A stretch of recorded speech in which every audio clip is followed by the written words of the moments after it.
I feel the presence of probably at least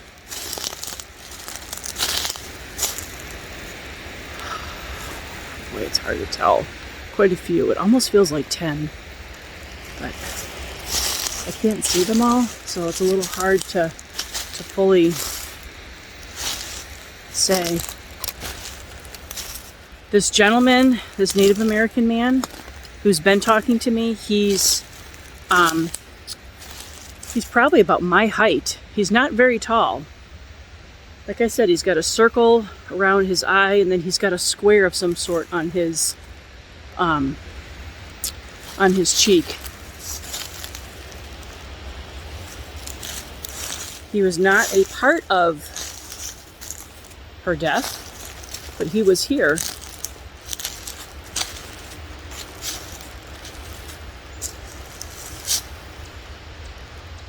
All right, I'm going to pause this and try to see if I could possibly get a voice.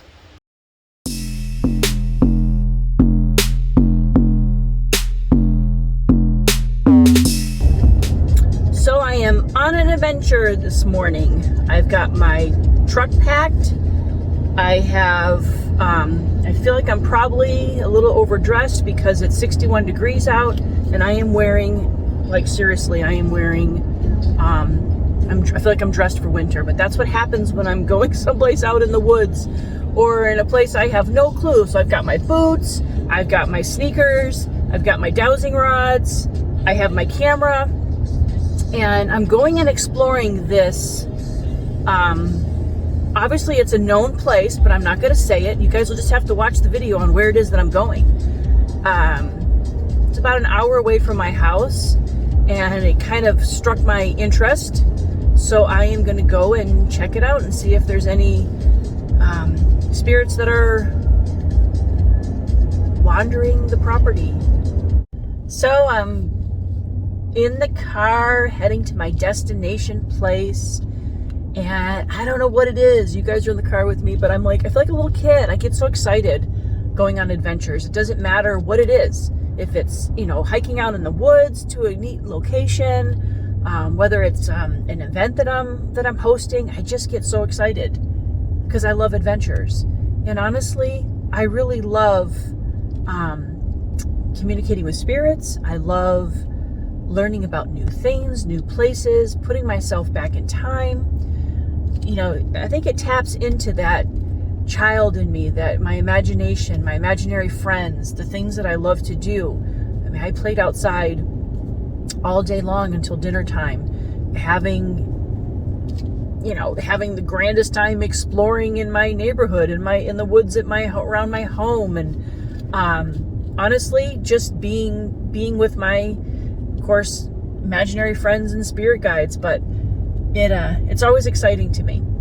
This is a very small, quaint New England town, and many New England towns hold so much history, and it's amazing. I mean, just get in the car and go off. You never know where you're going to end up. And this is my favorite time of the year because it's absolutely beautiful in New England right now. The grass is really green. I'm going to turn this around so you can see. This is just a New England drive. You know, here I am. I'm heading down, an average neighborhood. The flowers are all blooming.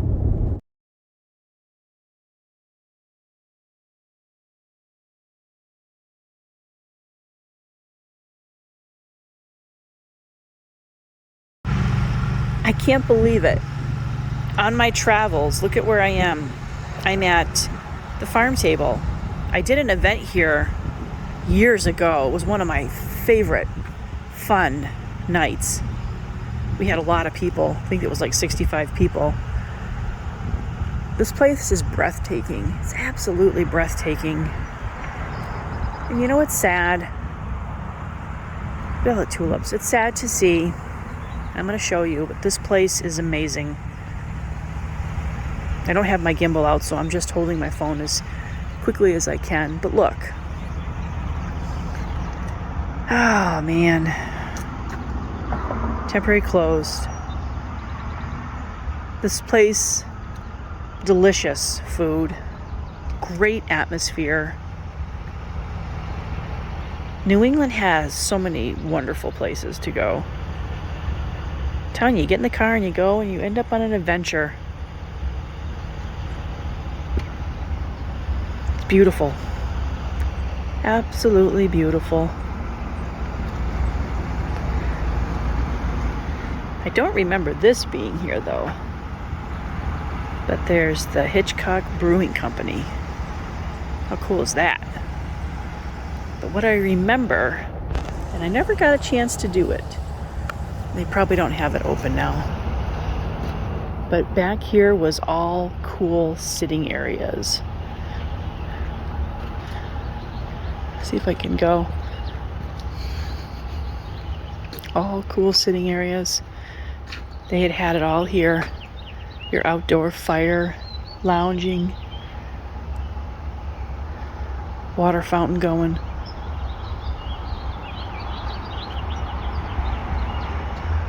Ah, just beautiful. Absolutely beautiful. And of course the candle company is across the street.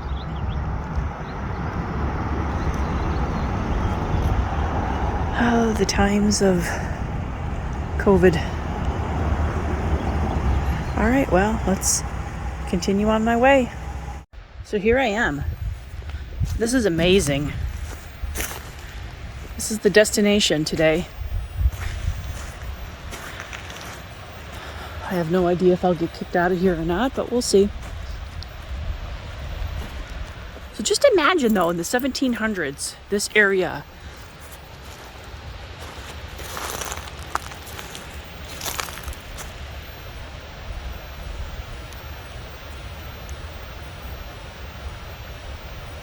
Isn't that amazing?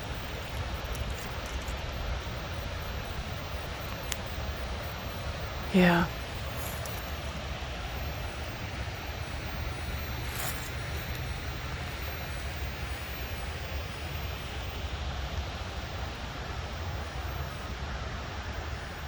Well,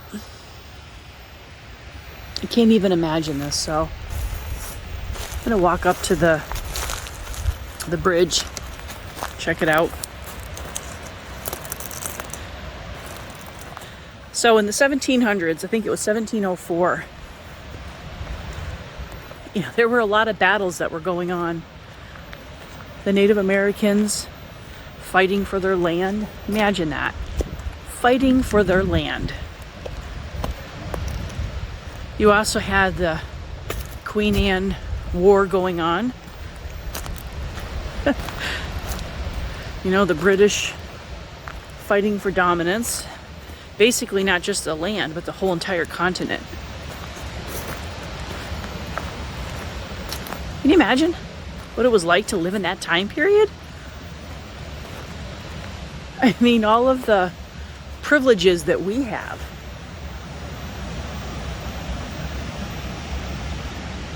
Imagine it back then.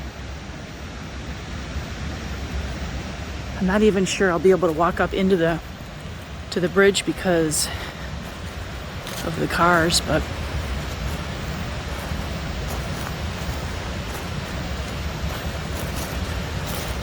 I'm gonna try to get over here. With the dam. This is beautiful.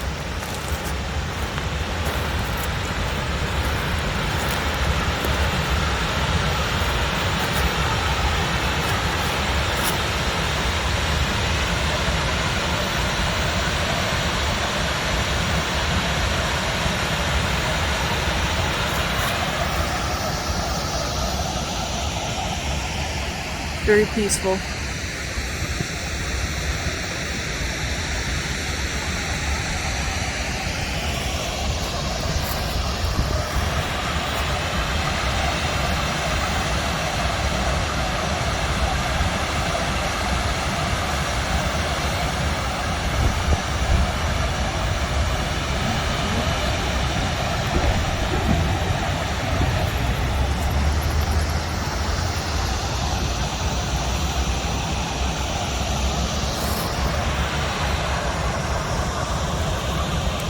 This is gorgeous.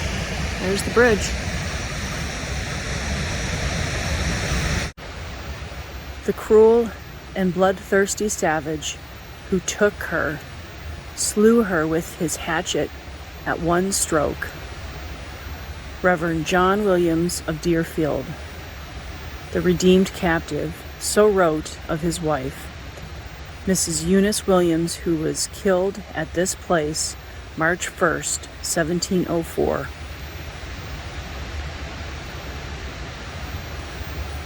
It was erected on August 12th, 1884.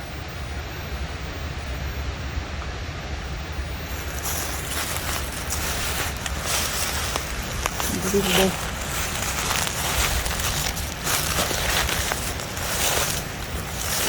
Not quite sure if I can go in there or not.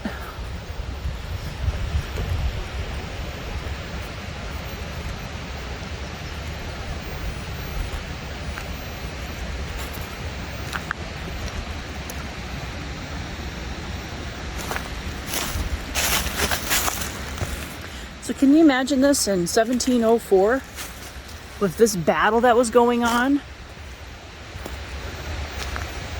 Think of that. The Indians, the Abenaki and Mohawk were fighting for this property, fighting for their home, I'm sure. And then you have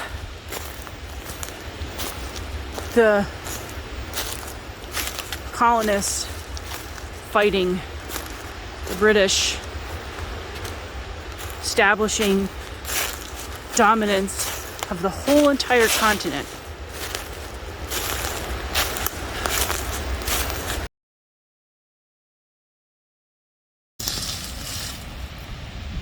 There's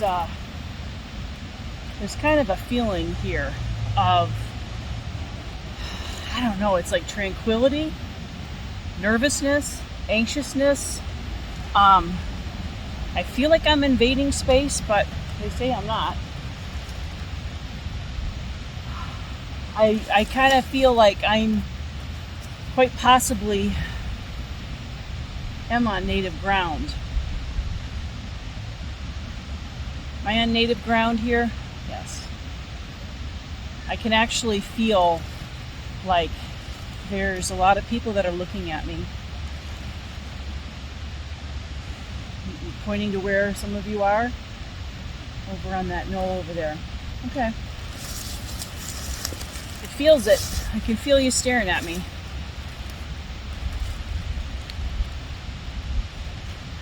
Wow. Okay.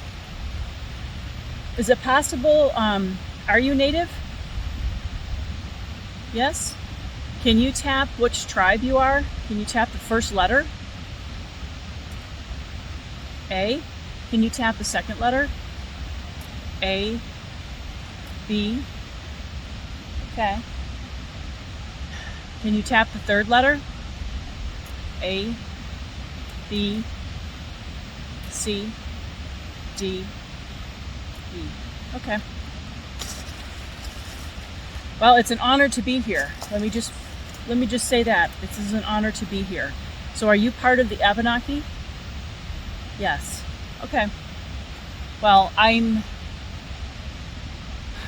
as I was saying in the car on the way here, I might be driven out of here, not by the Native American or the energy of the spirits here, but I'm going to be driven out of here by the bugs. One of our New England treats this time of the year. But as I was saying on the car ride, there's so many sides.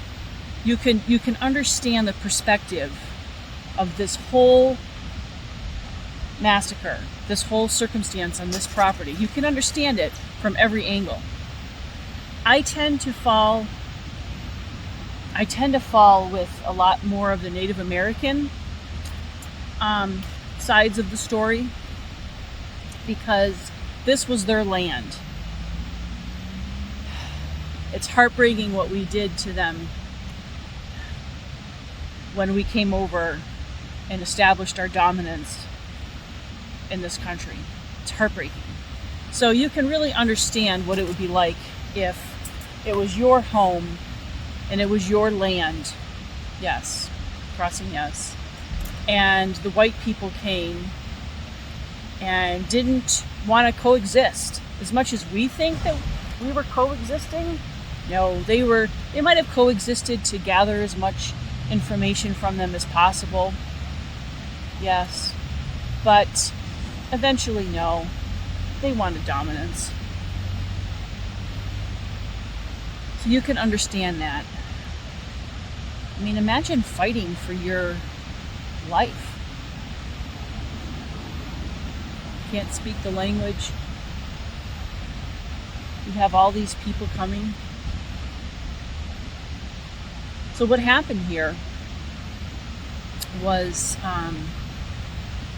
this Abenaki tribe, correct? Yes. Did you have assistance that day?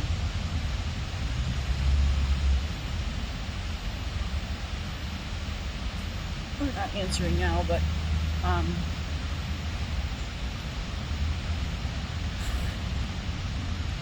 did you team up to fight? Did your warriors team up to fight? Yes. Where did the battle begin? That way. Okay. So the story goes that this particular spot that I'm sitting just above the grave marker, this particular spot, the massacre, the natives, the Abanocki tribe and the Mohawk tribe came together to fight the colonists. It was the Queen Anne War, the dominance of the British and them all being here. And they slaughtered and burned and just pillaged we'll say a New England town. Yes. And they took captives. They took white people.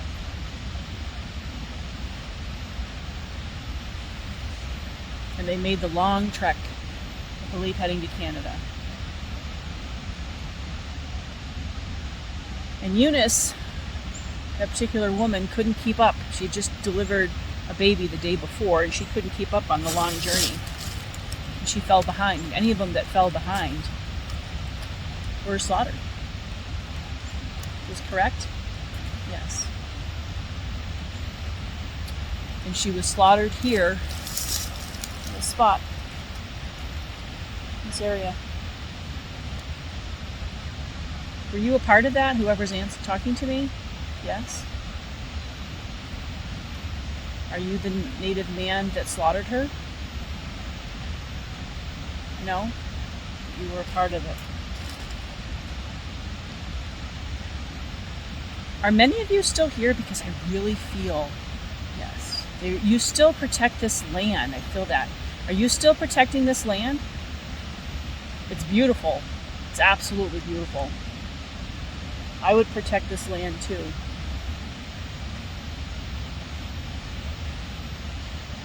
This is a huge tree here. Imagine that tree and the stories it would tell. There's quite a few very large pine trees here that you can tell are got some age to them. Is it okay that I'm here talking to you? Yes. Do people come here and talk to you? No. Well, that surprises me.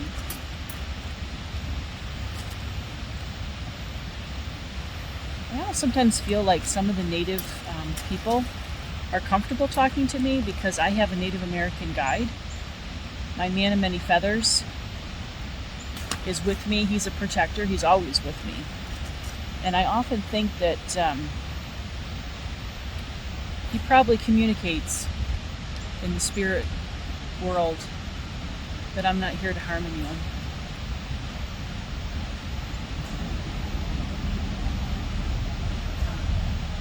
I'm just trying to see if I can get a visual because I'd love to be able to see you. Can you show yourself to me? Yes? Okay.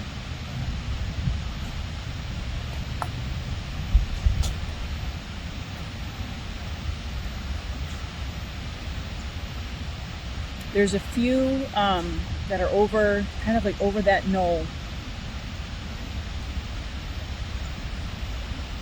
I don't know my Native American tribes, so I'm sorry. There's a man that's coming around the second large tree back here, which I'll show you in a moment. He has some sort of white square on his face. I can actually feel the ground is like pulsing.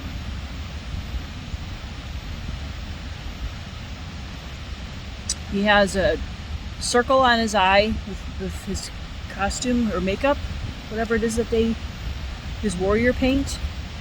A circle on his eye, and he's got a square on his cheek.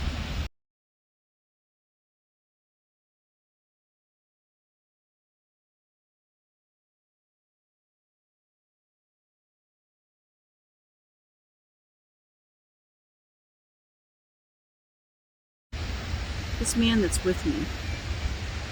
Yes. Did your personal family live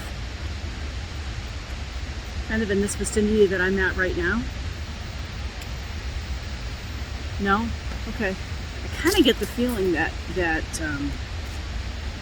this Native American man that's talking to me, I feel like he comes to this spot. Do you come here periodically? Yes. Was it part of your terrain?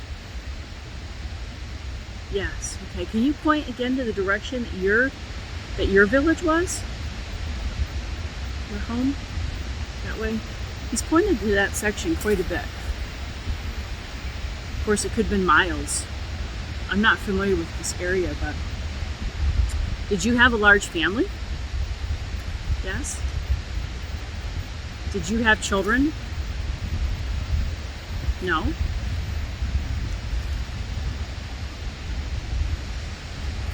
Okay, well, this might make sense because he does have a very youthful look about him. Are you young?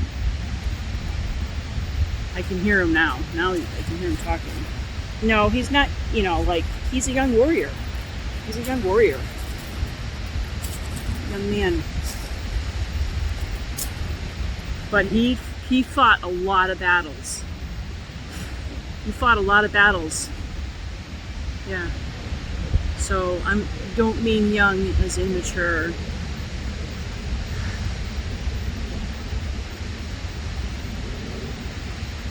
is very neat. Thank you for talking to me. This is beautiful here.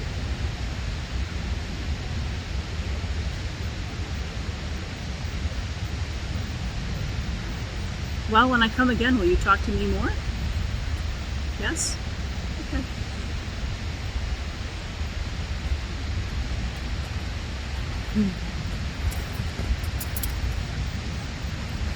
I wish there was a way that I could. I wish I could research you. I would never be able to find out. February 28, 1704, Eunice Williams met her death by the hands of a native man. However, her 7-year-old daughter, who was also named Eunice, began her life as a Native American woman raised by the Mohawk tribe. Imagine the history on this piece of property in this town. Tragic loss, but also life gained. Eunice Williams' 7-year-old daughter lived on a very long and happy life as a Native American woman. The identity of the Native man that I met in the woods that day, I may never know. I do plan on returning and speaking with him more. It was a pleasure to meet him and be a part, even if only for a moment, his life.